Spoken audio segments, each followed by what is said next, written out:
these factors indicate man's sense of incompleteness and emphasize the importance of polarity. Now this again leads to one of the more profound philosophical observations on the subject, namely that polarity lies in the sphere of manifestation rather than in the sphere of substance. Things must physically or objectively appear polarized. But in their nature and substance, all things are in themselves in equilibrium. The spirit of man is forever in equilibrium. Therefore, the spirit of man must be and is an androgyne creature.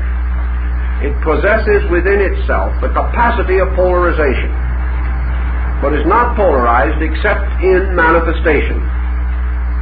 The particular and special polarization that we recognize being essentially physical.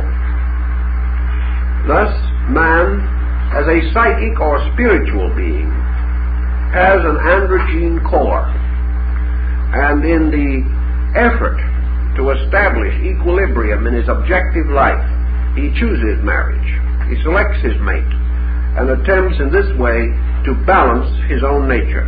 Both persons in the marriage being actually seeking to balance their own internal lives.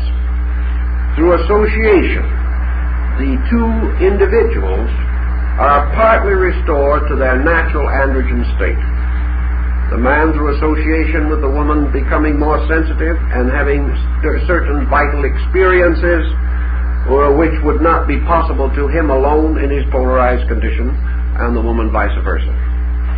Therefore, in all instances, again, marriage is an effort to establish equilibrium, which in turn means harmonious organization or integration.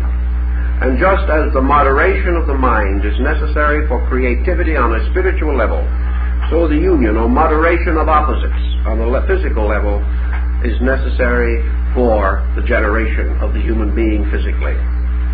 So our law of polarity operates also on these levels. The law of polarity has its polarization in our psychic lives, in our mental and in our consciousness and conscience. On the psychic level, polarization again is this struggle between internals and externals, in which the individual is either an extrovert or an introvert. The extrovert moving excessively outward, the introvert moving excessively inward. Moderation meaning both a rich internal and external life, a situation difficult to attain. On the mental level, the equivalent of the extrovert is the so-called concrete thinker, the person whose mind is directed toward achievement of some objective in the physical or visible universe. The abstract thinker is one whose mental life is turned to the invisibles, to the creativities, to the philosophies, religions, sciences, arts, where the greater amount of subjective intellect is employed. Either polarization without compromise or complement from the other can lead to excessive imbalance. And a large part of psychological imbalance is simply due to the individual moving too far in one direction and thereby violating the law of equilibrium.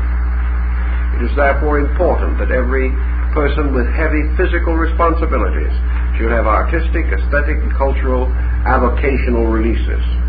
It is also important that the idealist and the dreamer and the mystic should have physical responsibilities by which he is assisted to maintain equilibrium and balance in his conduct.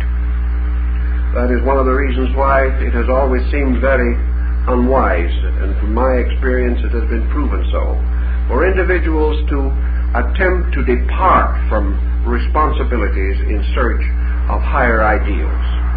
These higher ideals should be built upon responsibilities, upon the victorious and complete acceptance of duty, and not upon a running away from the need of man to serve the unknown need of God. These things must work together, must cooperate, and build toward a proper picture and a proper pattern. Now, out of these principles, out of this law of polarity leading to equilibrium, which is a great silence, comes another law,